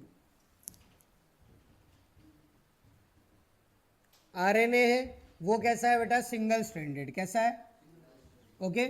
यहाँ पर RNA कैसा है, डबल स्ट्रैंडेड है। ठीक है, चलिए अगर बात करें सिंगल स्ट्रैंडेड DNA की तो वो ऐसा है, डबल स्ट्रैंडेड DNA की बात करें तो वो ऐसा है। कैसे पता लगाओगे, मैच करके, तो फिर सोच के बताओ। DNA और RNA पढ़ लिया, नहीं पढ़ा, अच्छा बायो में नहीं आया अभी तक कॉन्सेप्ट। चलो इसके लिए सुन ले कि जब हम बात करते हैं DNA की तो इसके अंदर A, T, G और C होता है। ठीक है, एडिनिन, थाइमिन, ग्वानिन और साइट ऐसे। ठीक है, लेकिन अगर हम बात करें यहाँ पर तो हमारे RNA के अंदर क्या होता है, AUGC होता है। ठीक है, एडेनिन, यूरासिल, ग्वानिन और साइटोसिन। ठीक है, अगर हमारे जो ये पेयर्स बने हैं इन पेयर्स के अंदर अगर ऑपोजिट स्ट्रैंड पर A के साथ U लगा हुआ है that is it is a RNA। ठीक है, और अगर सिंगल स्ट्रैंड है तो यहाँ पर कहीं हमने मान लिया जैसे चार हमारे न्यूक्लिक एसिड्स हैं, एक A आ गया, एक G आ गया, एक C आ गया और एक U अगर आ गया तो ये क्या हो जाएगा, RNA हो जाएगा। और यही सेम चीज़ कहाँ करनी है, DNA के अंदर करनी है। अगर यहाँ A के साथ क्या आ जाएगा, T आ जाएगा तो इट विल बी DNA। और अगर हम सिंगल स्ट्रैंड की बात करें तो सिंगल स्ट्रैंड के अंदर अगर जैसे A आ गया, G आ गया, C आ गया, फिर T आ गया, फिर वापस T आया, फिर A आ गया, तो यहाँ पर क्या है, थाइमीन है। तो जिसके अंदर थाइमीन आएगा बेटा वो क्या है हमारा, DNA। और जिसके अंदर यूरासिल है वो क्या है हमारा, RNA है। बस इतना सा कॉन्सेप्ट है और कुछ नहीं है। ठीक है, उसी के बेसिस पे हमने इसको सिंगल स्ट्रैंडेड और डबल स्ट्रैंडेड कहा है। ठीक है, चलिए इसके ऊपर बायो के अंदर बहुत अच्छे क्वेश्चन बनते हैं, तुम्हारे एग्जाम में भी आए हुए हैं काफ़ी, कि एक DNA के अंदर 30% एडेनिन है तो उसमें थाइमीन कितना होगा। एक DNA है उसके अंदर 30% एडेनिन है तो थाइमीन कितना होगा, सोच के देखो। और हमें पता है कि एडेनिन थाइमीन के साथ बाउंड होगा तो कितना होगा, अब बताओ। थाइमीन किसी और के साथ बाउंड नहीं हो सकता ना। ठीक है, अब मान लो कि तुम सारे दोस्त हो, तुम कहो कि हम 10 लोग हैं हम जाएंगे तो कितने जोड़े में जाएंगे? अगर डबल कर लो तो 5 के जोड़े में जाओगे, ठीक है। मतलब हमारे जोड़ीदार है उसके साथ जाएंगे, 5 होंगे। अगर 5 लोग अंदर हैं तो अगर आप पूछो कि तुम्हारे साथ कितने लोग आने वाले हैं तो क्या कहोगे? 5 ही कहोगे ना कि 5 लोग और आने वाले। आप 6 भी नहीं कह सकते, 7 भी नहीं कह सकते। इट मीन्स एडेनिन कितना है? 30%। तो थाइमिन कितना होगा? 30% ही तो होगा, क्योंकि वो उसी के साथ बाउंड होने वाला है। ये लॉजिकल क्वेश्चन है, इतना ऐसा क्वेश्चन है, ये पूछा हुआ है, ठीक है। तो इसको हम इस तरह से सॉल्व कर सकते हैं या नहीं कर सकते बेटा? ठीक है, तो इस तरह से। अब बताओ मेरे को, एडेनिन अगर 30% है तो साइटोसिन कितना हो सकता है? What is the possibility of cytosine? Okay, very good, answer आ गया। कितना होगा? 20% होगा। क्यों? बस वो 20% हो गया। ये क्वेश्चन है, इस तरह के क्वेश्चन आते हैं एग्जाम। अब हमें उस टाइम बस इतना सा करना है कि हमारा लॉजिक सही जगह लगाना है, ठीक है। जैसे हमने यहाँ पर बात करी, जो एडेनिन है वो कितना है? 30% है। कितना है? थाइमिन कितना होगा? वही 30 होगा। 30 और 30 कितना हो गया? 100 में से माइनस कर दो, कितना बच गया? 40%। तो 20 ही हो गया, 20 ही हो गया। बस ये क्वेश्चन है, ठीक है। ऐसे क्वेश्चन आते, कर सकते हैं ना सॉल्व इनको, ठीक है। तो इस तरह के क्वेश्चन से बेटा आराम से हो जाते हैं। बस हमें कॉन्सेप्ट पता होना चाहिए। अगर ये नहीं पढ़ा हो और फिर पूछ ले एडेनिन इतना, थाइमिन कितना है, तो सर पकड़ के बैठ जाएंगे, हमें क्या पता, ठीक है। लेकिन पता है तो हम बहुत इजीली इसके आंसर दे सकते हैं बेटा। नेक्स्ट हम बात करेंगे किसकी? डिजीजेज कॉज्ड बाय फाइटोप्लाज्मा, ठीक है। अब फाइटोप्लाज्मा के लिए कुछ खास चीज़ है, वो हम देख लें। जब डिजीज हम देख रहे हैं इसके अंदर, तो हम फाइटोप्लाज्मा के अदर नेम्स की बात करेंगे, ठीक है। फाइटोप्लाज्मा को हमने दूसरे नाम क्या दिए बेटा? एक तो नाम दिया है MLO। क्या नाम दिया है? मतलब क्या है इसका? Mycoplasma like organism. क्या मतलब है बेटा इसका? माइकोप्लाज्मा लाइक ऑर्गेनिज्म इसका आंसर है, ठीक है। तो एग्जाम में अगर आपसे क्वेश्चन पूछ ले कि डिजीज जो हम यहाँ पर देखने वाले हैं उसका नाम दे दे और पूछ ले कि ये किससे होती है, तो आपको याद रखना है आपके पास 2 ऑप्शंस होंगे। एक होगा फाइटोप्लाज्मा और दूसरा होगा MLO, ओके। अगर फाइटोप्लाज्मा दिया हुआ है तो फाइटोप्लाज्मा करना ही पड़ेगा, और अगर फाइटोप्लाज्मा नहीं दिया तब क्या करना पड़ेगा? MLO करना है, ठीक है। अगला क्वेश्चन बनता है कि अगर फाइटोप्लाज्मा और MLO दोनों दे दिया तो क्या करेंगे? फाइटोप्लाज्मा ही करना, बस इतना सा क्वेश्चन है, ठीक है।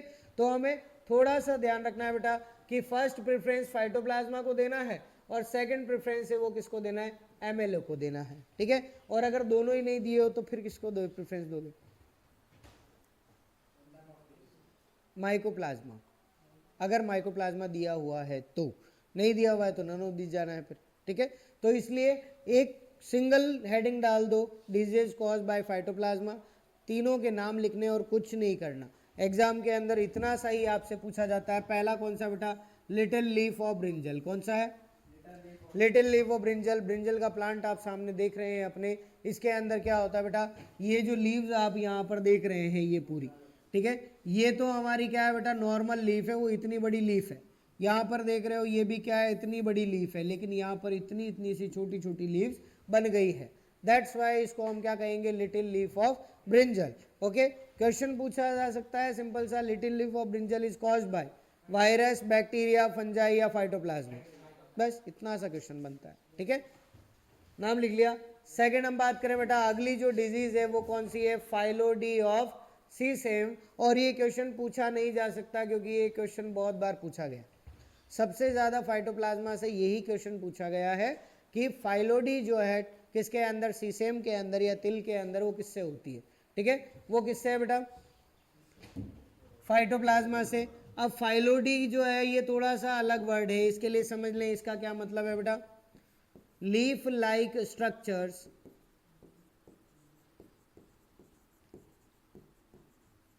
formed on inflorescence, ठीक है।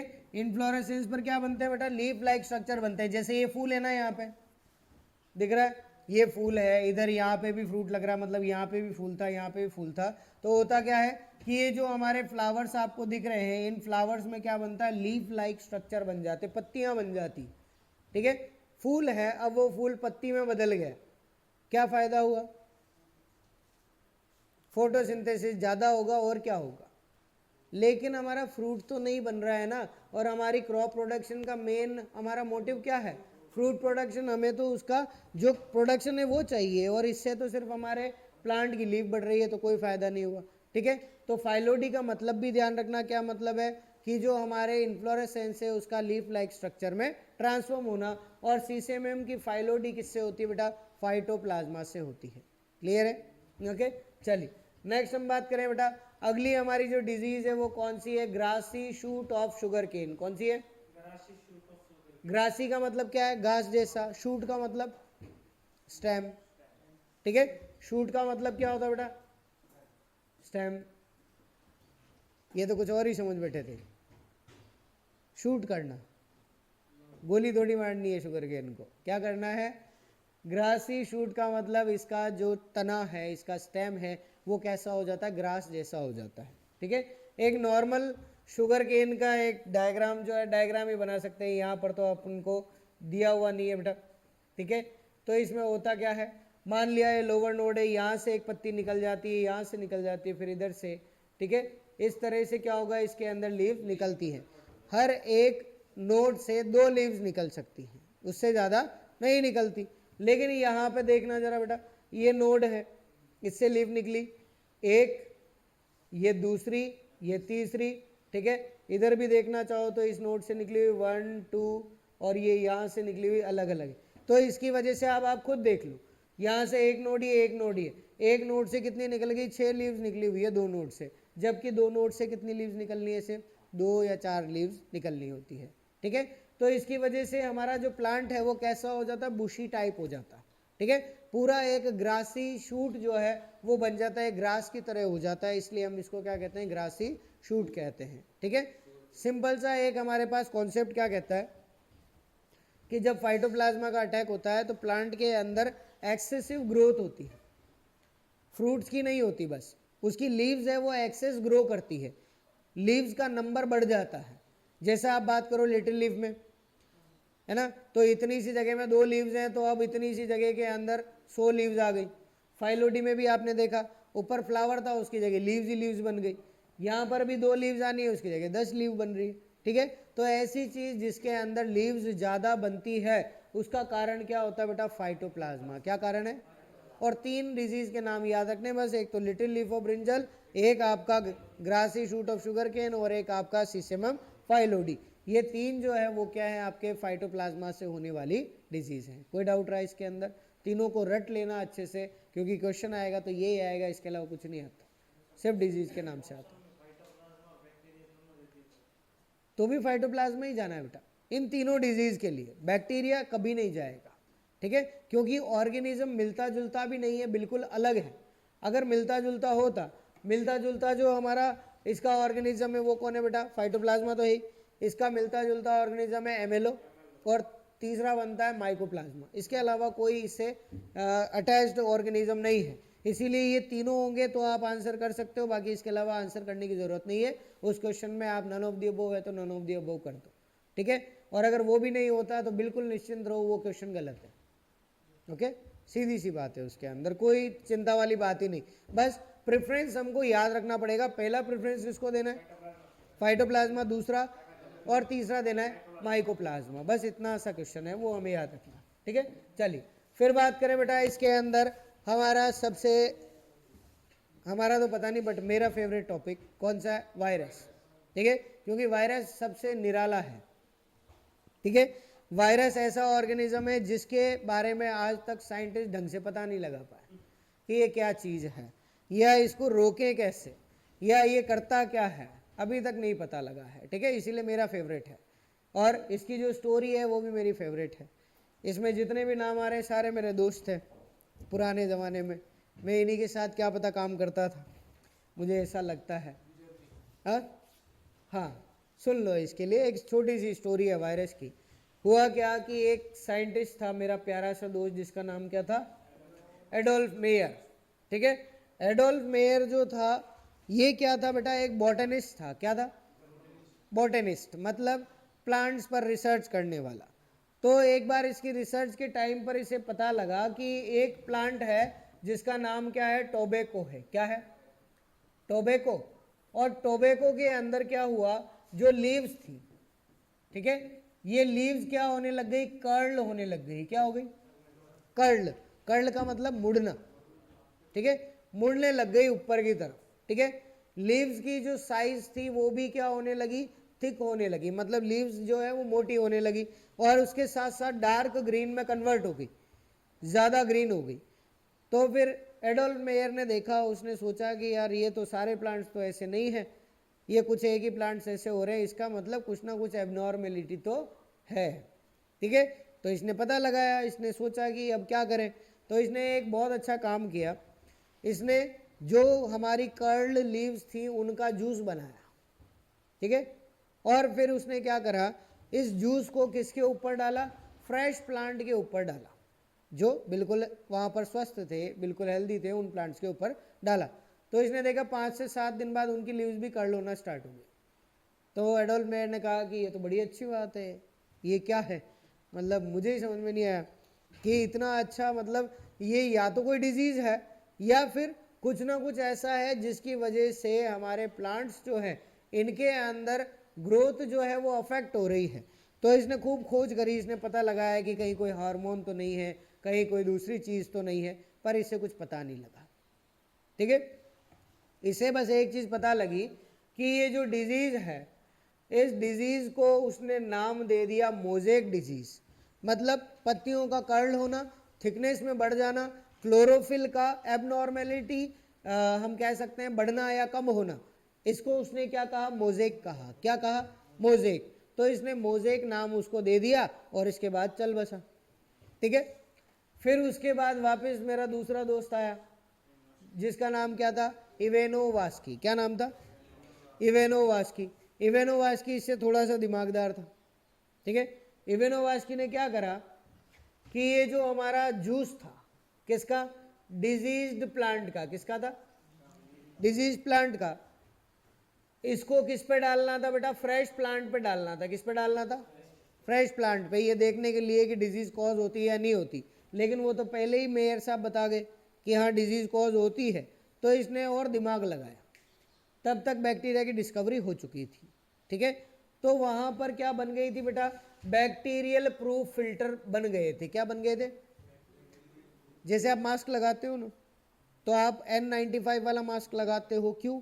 Because it is virus proof, मतलब वायरस जिस पोर से या जिस छेद से अंदर आ सकता है, इसके जो पोर्स हैं वो उससे छोटे हैं, तो वायरस अंदर नहीं आ पाएगा, ठीक है। ये बिल्कुल ऐसा है जैसे आप चाय छानते हो, क्या होता है ना, चाय छानने के लिए छलनी यूज करते हैं, चाय के अंदर बहुत सारी चाय पत्ती, अदरक, इलायची, काली मिर्च, पता नहीं क्या क्या है, हम छानते हैं तो सिर्फ नीचे कौन आता है, चाय आती, बाकी सब ऊपर रह जाता है। तो ये बैक्टीरियल प्रूफ फिल्टर भी ऐसा ही था बेटा, बैक्टीरियल प्रूफ फिल्टर के अंदर छोटे छोटे पोर्स थे, और जब इसके ऊपर इस जूस को डाला और नीचे हमने इसको यूज करा तो यहाँ पर हमें एक क्लियर लिक्विड मिल गया, यही हुआ, हमने चाय छान ली, ठीक है। अब ये जो हमारे पास लिक्विड बचा, इसने क्या करा, फ्रेश प्लांट पे डाला, क्या करा, फिर भी उसमें सिम्टम आ गए। तो इसने क्या कहा कि इस छलनी के ऊपर ही रह गए थे बैक्टीरिया, तो because it is bacterial proof, ठीक है, तो बैक्टीरिया तो वहीं रह गए। अब ये डिजीज हो रही है फिर भी, इसका मतलब ये बैक्टीरिया नहीं है, ये इसने पता लगाया, ठीक है। इसने कहा कि मोज़ेक डिजीज जो हो रही है उसका कारण बैक्टीरिया नहीं है। ये किसने पता लगाया बेटा? इवेनो वास्की ने पता लगा लिया, ठीक है। अब उसके बाद इवेनो वास्की साहब भी चले गए घूमने, नहीं गुजर नहीं गए, चले गए कहीं घूमने चले गए, ठीक है। उनकी रिसर्च खत्म हो गई, उन्होंने कहा इतना काफ़ी है, बहुत है, वो खुद ही डरने लग गए, ये तो बैक्टीरिया भी नहीं है, पता नहीं कौन आ गया, ठीक है। तो उसके बाद एक बहादुर आदमी आया, मेरा तीसरा दोस्त, जिसका नाम क्या था, बेजरिंग, ठीक है। ये आया 1898 में, और इसने क्या कहा बेटा, आकर इसने इसको और स्टडी करा, किसको, ये जो क्लियर लिक्विड था इसको स्टडी करा, इसने भी फ्रेश प्लांट पे डाला, वापस हो गया। तो इसने कहा कि ऐसा क्या हो सकता है जो इस प्लांट के ऊपर डिजीज कॉज कर रहा है, बैक्टीरियल प्रूफ से भी वो पास हो गया, तो इसने उसे एक नाम दे दिया बेटा ऐसा जो किसी के समझ में नहीं आए। ठीक है, जो बचपन में हम करते थे, जब कोई आंसर नहीं आता फिल इन द ब्लैंक्स का, तो उसको ऐसा लिखते थे कि मैम को भी समझ में नहीं आया। और जब मैम ऐसा कहे कि तूने क्या लिखा मेरे समझ में नहीं आया, तो मैम के इसका आंसर तो वही है, मैंने वही तो लिखा है पर आपको समझ में नहीं आया। होता था ना, करते थे ऐसा। हाँ ठीक है, तो इसने भी ऐसे ही नाम दे दिया। क्या नाम दिया बेटा? Contagium vivum fluidum. ठीक है, ये एक तरह से मंत्र दे दिया उसने, तो सारे इसी मंत्र का जाप करने लगे कि ये डिजीज किससे हो रही है? कॉन्टेजियम वाइवम फ्लूइडम से हो रही है। ठीक है, अब कोई भी नाम पूछता है किससे हो रही है, अब हम वायरस बोलते समझ में आता है, इतना सा नाम है। अब वो नाम ही इतना लंबा चौड़ा रख दिया, कोई बोलने से पहले भी सोचेगा यार क्या नाम है, याद तो करें पहले। ठीक है, तो इसने इसको क्या कहा बेटा? CVF कहा। क्या कहा? कॉन्टेजियम वाइवम फ्लूइडम कहा। इसका मतलब क्या होता है बेटा? कॉन्टेजियम का मतलब होता है इन्फेक्शियस। क्या मतलब है? इन्फेक्शियस। इसका ऐसा सिंपल मीनिंग नहीं है बेटा कि ये किसी को समझ में नहीं आया, इसका मीनिंग था। ठीक है, मीनिंग क्या था वो समझ लो। इसका मीनिंग क्या था बेटा? Infectious viral fluid. ठीक है, क्या मतलब था इसका? Infectious viral fluid. और इसने वहां पर जो नाम दिया था इस फ्लूइड को, ठीक है, पहले तो फ्लूइड नाम दे दिया इसने कि ये कोई फ्लूइड है, कोई लिक्विड है, लेकिन फिर इससे पूछा गया कि अरे भैया ऐसे मत करो, सही नाम बताओ, हमें याद नहीं हो रहा। तो फिर इसने कहा कि इसका नाम क्या है? वायरस है। क्या नाम है? वायरस। तो हमारा पहला क्वेश्चन यहीं से स्टार्ट होता है बेटा, वायरस का नेम किसने दिया था? बेजरिंक ने दिया। ठीक है, दूसरी चीज, फादर ऑफ प्लांट वायरोलॉजी किसे कहते हैं? बेंजरिक को कहते हैं। ठीक है, तीसरी चीज याद क्या रखनी है बेटा? इसने क्या किया था? डिस्कवरी करी थी। किसकी करी थी? डिस्कवरी करी थी किसकी? TMV की। किसकी? टोबैको मोजेक वायरस की इसने खोज करी थी। मोजेक की डिस्कवरी तो मेयर ने कर ली थी, लेकिन टोबैको मोजेक वायरस की खोज किसने करी थी? बेजरिक ने करी थी। तो तीन चीजें इससे याद रखनी है बेटा, वायरस को उसका नाम किसने दिया?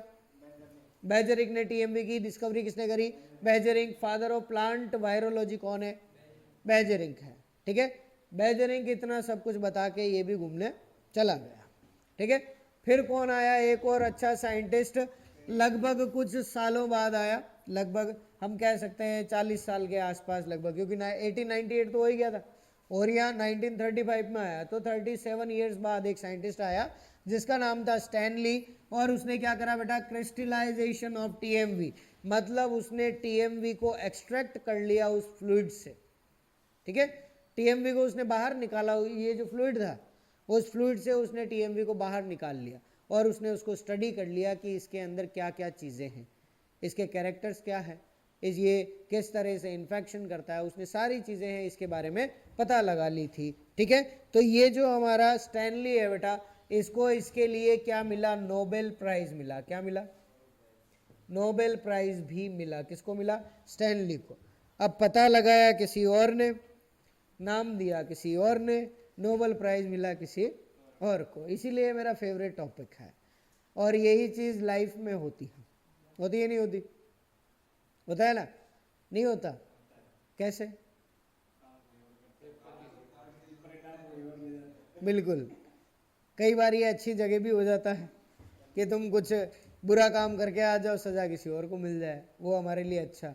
लेकिन कई बार उल्टा हो जाता है कि बुरा काम किया किसी और ने और सजा मिली हमें, ये होता है ना। तो वही चीज़ है। तो इसीलिए ये जो है हमें लाइफ में भी एक अच्छी चीज़ सिखाती है। क्या सिखाती है बेटा? कि जो भी हमारे आसपास का एनवायरनमेंट है, इसके अंदर रिसर्च का या इसके अंदर स्टडी का जो हमारा एक कॉन्सेप्ट है वो कभी ख़त्म नहीं होता है। ठीक है, वो हमेशा है, हमेशा रहेगा। हमारे एक साइंटिस्ट भी नहीं कह सकते उनको, वो अभी स्टूडेंट ही हैं, और उन्हें नेशनल लेवल पर एग्रीकल्चर इक्विपमेंट्स के अंदर डिस्कवरी के लिए 1.5 लाख का प्राइज़ उनको मिला था पिछले साल। यही RCA के मेरे सीनियर हैं, उन्होंने क्या करा कि हम जैसे फार्म पर चेक करते हैं ना अलग अलग चीज़ें, जैसे एक इंस्ट्रूमेंट है जो फ्रूट की मैच्योरिटी चेक करता है, जिसको हम क्या बोलते हैं, TSS मेजर करता है, रिफ्रैक्टोमीटर। एक है जो ह्यूमिडिटी मेजर करता है, बैरोमीटर, ठीक है। एक है जो सॉइल के अंदर न्यूट्रिएंट्स को मेजर करेगा, कितना न्यूट्रिएंट है, कौन सा न्यूट्रिएंट कितनी अमाउंट के अंदर प्रेजेंट है। तो उन्होंने क्या करा बेटा, ऐसे अलग अलग जो करीब 7-8 इंस्ट्रूमेंट्स हैं उन सबको कंबाइन करके एक सिंगल इंस्ट्रूमेंट बनाया, ओके। और आप उस इंस्ट्रूमेंट को अगर फ्रूट पर इंसर्ट करोगे तो वो आपको बता देगा TSS क्या है। अगर आप उसको बाहर एनवायरनमेंट में रख कर और फिर उसको प्रेस करोगे तो वो बता देगा कि इसके अंदर अभी ह्यूमिडिटी क्या है, ठीक है। उन्होंने सॉइल के अंदर इंसर्ट करके देखोगे तो वो आपको NPK का अमाउंट बता देगा कि इतना ऑलमोस्ट है। तो उन्होंने इस चीज़ को कंबाइन कर दी और उसके लिए उनको नेशनल लेवल पर रिकॉग्निशन मिली और अब वो शायद इंटरनेशनल लेवल के लिए अब उनको इंडियन गवर्नमेंट जो है वो भेजेगी। तो ये चीज़ हम क्या करते थे कि हम अलग अलग इंस्ट्रूमेंट्स पर डिपेंडेंट थे, उन्होंने एक कर दिया, ओके। उन्होंने करीब शायद 3 साल तक इसके ऊपर बहुत मेहनत करी और उसके बाद जाकर उन्होंने इस चीज़ को बनाया। तो हमारे पास गुंजाइश हर जगह है। आप भी जब पढ़ते हो तो पढ़ने के तरीके अलग अलग हैं। अब उन तरीकों में आपके पास बहुत सारे तरीके ऐसे हैं जो आज तक आपको पता ही नहीं है, ओके। तो उनको आप किस तरह से अपनी लाइफ में ला सकते हो, जब आप उनके ऊपर स्टडी करोगे कि मैं इस तरह से पढ़ता हूँ तो मुझे जल्दी याद होता है, मैं इस तरह से पढ़ता हूँ तो मुझे लेट याद होता है, तो मैं कंबाइन कैसे करूँ इन चीज़ों को। तो आपके पास बहुत सारे तरीके हैं जिससे तुम अपना लाइफस्टाइल बदल सकते हो। हाँ बिल्कुल, बिल्कुल मिलेंगे। अब तुम सोच लो उस इंसान को क्या करने की ज़रूरत है, पर उन्होंने 3 साल क्या किया होगा ये सोचो, बात वहाँ आती है। चलिए इसको लिख लें एक बार, चलो जल्दी से लिख लो। लाइफ में एक चीज़ ध्यान रखना बेटा, मैंने जो एक्सपीरियंस किया और जो एक्सपीरियंस करता हूँ बच्चों के लिए भी, कि जिन लोगों को आपसे मतलब नहीं होता या फिर आपसे कोई इतना सरोकार नहीं है, मैंने ये नहीं कह रहा कि बुरा सोचते हैं, ठीक है, बुरा सोचने वालों की बात नहीं कह रहा मैं, जिनको आपसे इतना मतलब नहीं है, वो कभी भी आपकी सक्सेस और फेलियर के पीछे की आपकी जो मेहनत है वो नहीं देखता है, कोई नहीं देखता है, ठीक है। वो कौन देखता है, सिर्फ वो जो आपको अच्छे से जानता है। अगर हम किसी एग्ज़ाम में कम नंबर भी लेके आते हैं तो सबसे पहले हमारे पेरेंट्स हमको कहते हैं कोई बात नहीं बेटा, तूने मेहनत करी थी, अगर तुमने सच में करी है तो, वरना फिर वो उसी टाइम सही बात बोल देते हैं, तूने मेहनत ही नहीं करी, है ना, यही बात है। तो वो पर्सन जो है जो आपको अच्छे से जानता है, he will see the efforts you have made for this success, इसके अलावा कोई पर्सन नहीं देखेगा। वो सिर्फ क्या देखते हैं, सक्सेस और फेलियर देखते हैं कि पर्सन जो है वो आगे बढ़ा है या नहीं बढ़ा है, इसके अलावा कोई नहीं देखता बेटा, ठीक है।